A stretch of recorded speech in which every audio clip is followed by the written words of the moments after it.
Assalamualaikum warahmatullahi wabarakatuh. Halo everyone. Sebelumnya izin memperkenalkan diri. Perkenalkan, nama saya Eis Hikmawati dengan NIM 16012300134. Saya kelas dari 2B Teknik Industri. Pada video kali ini, izinkan saya untuk sedikit menjelaskan materi tentang penerapan atau penggunaan algoritma. Yang pertama, saya akan menjelaskan pengertian algoritma. Apa sih itu algoritma? Pemrograman adalah suatu alur yang dipergunakan dalam suatu perhitungan atau pemecahan suatu masalah secara sistematis, serta dalam kegiatan pemrograman algoritma biasanya dianggap sebagai sebuah logika untuk menentukan program yang akan dibuat. Dalam definisi lain, algoritma pemrograman adalah serangkaian proses yang wajib diikuti dalam suatu perhitungan pemecahan masalah yang lain, terutama pada program komputer. Algoritma pemrograman juga adalah suatu pemecahan masalah dengan suatu susunan yang logis berdasarkan sistematis tertentu. Nah, setelah pengertian algoritma, yang kedua, saya akan menjelaskan manfaat algoritma. Berikut manfaat-manfaat algoritma. Yang pertama, membantu memecahkan masalah secara logis dan sistematis. Algoritma pun bisa digunakan berkali-kali untuk masalah yang sama. Yang kedua, algoritma mampu membantu menyederhanakan masalah yang kompleks jadi lebih sederhana.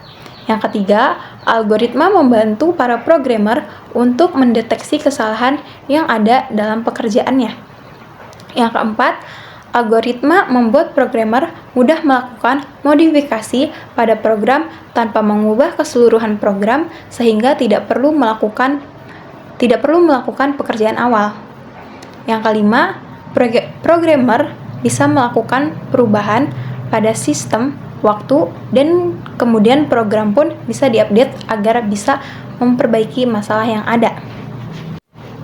Selanjutnya, yang ketiga, contoh penggunaan algoritma dalam kehidupan sehari-hari.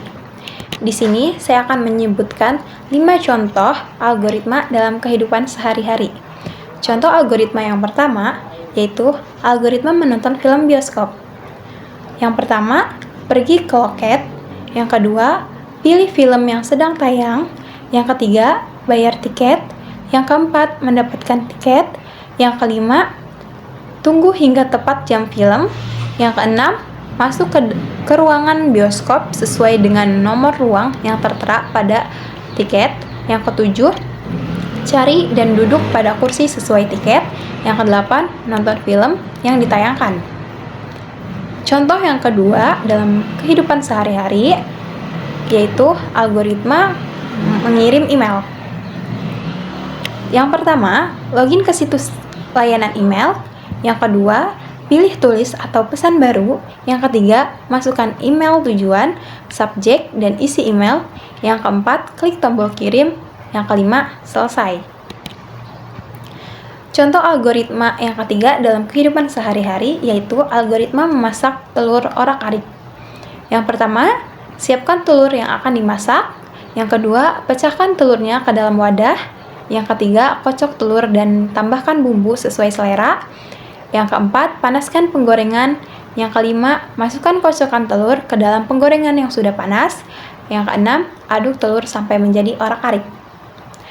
Contoh algoritma yang keempat dalam kehidupan sehari-hari, yaitu algoritma membuat kopi instan. Yang pertama, buka kemasan kopi saset yang sudah dibeli. Yang kedua, setelah itu tuangkan ke dalam gelas. Yang ketiga, panaskan air hingga mendidih. Yang keempat, tuangkan air panas ke dalam gelas. Yang kelima, lalu aduk hingga merata. Yang keenam, kopi instan siap dinikmati. Contoh yang kelima, algoritma dalam kehidupan sehari-hari, yaitu algoritma mencuci dengan mesin cuci. Yang pertama, masukkan pakaian kotor dan deterjen ke dalam tabung mesin cuci. Yang kedua, isi tabung dengan air bersuhu sesuai kebutuhan.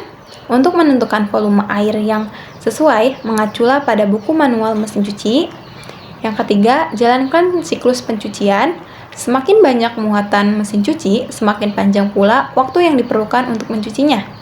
Yang keempat, setelah siklus pencucian selesai, keluarkan air melalui selang di bagian belakang mesin. Yang kelima, isi kembali tabungnya dengan air bersih, lalu jalankan siklus pembilasan. Yang keenam, setelah siklus pembilasan, pakaian Anda semestinya sudah bersih. Yang ketujuh, keringkan pakaian menggunakan mesin cuci. Yang kedelapan, pada mesin cuci satu tabung otomatis, pilih tombol pengering untuk mengeringkan pakaian. Yang kesembilan, pada mesin cuci 2 tabung, pindahkan cucian dari drum pencucian ke dalam drum sebelahnya untuk membuang sisa-sisa air berlebihan yang terserap kain. Yang ke-10, jika sudah selesai, segera keluarkan cucian dari mesin cuci dan gantung untuk mengeringkannya. Nah, itu saja tadi penjelasan saya mengenai penerapan atau penggunaan algoritma dalam kehidupan sehari-hari. Sekian, terima kasih.